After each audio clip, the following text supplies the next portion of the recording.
Hello बच्चों, let's see the question. कह रहा है कि मैच द कॉलम बेटा विद कॉलम टू।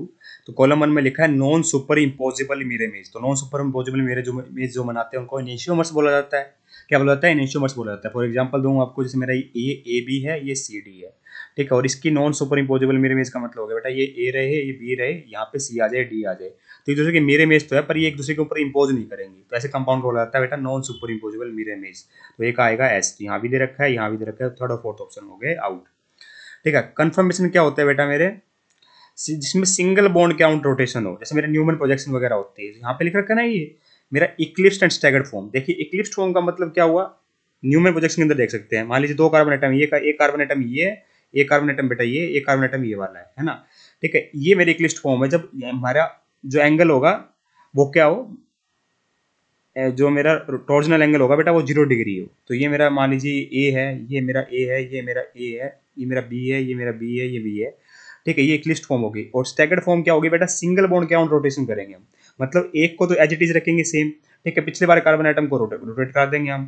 तो ये ठीक है, 60 डिग्री से रोटेट करा दिया मान लीजिए मैंने बी, तो ये बी और ये बी, तो ये आ गई मेरी स्टैगर्ड फॉर्म। ये क्या होगी मेरी स्टैगर्ड फॉर्म। और ये मेरी इक्लिप्स्ड फॉर्म है। तो ये आपस में क्या होती है बेटा, कन्फर्मर्स होते हैं, सिंगल बॉन्ड के राउंड रोटेशन हो रही है। ठीक है, तो बी का क्या आएगा, क्यू आएगा। तो बी का क्यू यहाँ दे रखा है, इसका मतलब ऑप्शन नंबर 2 भी आउट हो गया।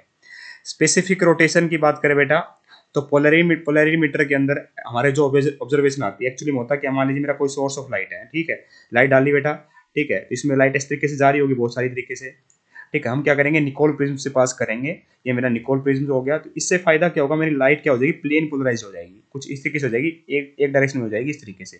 ठीक है। अब मान लीजिए मैं कंपाउंड पास करता हूँ, मेरा कायरल कंपाउंड है, ठीक है। कायरल कंपाउंड से पास कराई जाती है प्लेन पोलराइज लाइट को, ठीक है। जिसकी इसकी लेंथ होगी एल बेटा, इस सिलेंडर की, उसके अंदर जो कंसंट्रेशन होगी ग्राम पर डेसीमीटर क्यूब में होगी। तो यहाँ पे क्या आ जाएगा, मेरा ऑब्जर्वर होगा। अगर मेरी रोटेशन बेटा मेरी राइट हैंड साइड में होती है, ठीक है, या और राइट साइड में होते हैं जिसको बोलते हैं dextro rotatory, left hand side में होते हैं जिसको बोलते हैं लीवो रोटेटरी। ठीक है, तो ये मेरा पोलरोमेट्री है बेटा, वो शो करता है मेरा स्मॉल डी और स्मॉल एल ना। ये क्या, सॉरी सॉरी, स्पेसिफिक रोटेशन को बताएगा, ठीक है। जिस एंगल से वो रोटेट करी है बेटा, ये ऐसे थी बेटा, ये जो एंगल होगा ना अल्फा, ये होता है बेटा मेरा स्पेसिफिक रोटेशन। क्या होता है, मेरा एंगल होता है स्पेसिफिक रोटेशन। यही हमसे पूछा गया बेटा बस। ठीक है, मतलब ये कौन शो करता है, पोलरिमीटर शो करता है। तो सी का क्या आ जाएगा, पी आ जाएगा। ठीक है, डीएल मिक्सर की बात करें बेटा, तो उनको रेशमी मिक्सर बोला जाता है। ठीक है, डीएल मिक्सर मतलब 50-50% में होना चाहिए बेटा। ठीक है, जैसे आर एस मिक्सर हो गया, डीएल मिक्सर हो गया, ये क्या होता है, एब्सोल्यूट कॉन्फ़िगरेशन शो करते हैं।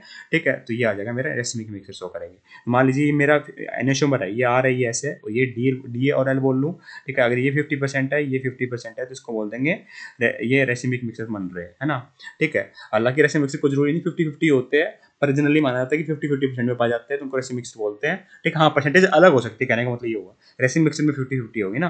ठीक है, तो डी का क्या आएगा, आर आएगा। तो ऑप्शन नंबर 1 परफेक्टली करेक्ट है। I hope you got the answer. Thank you so much.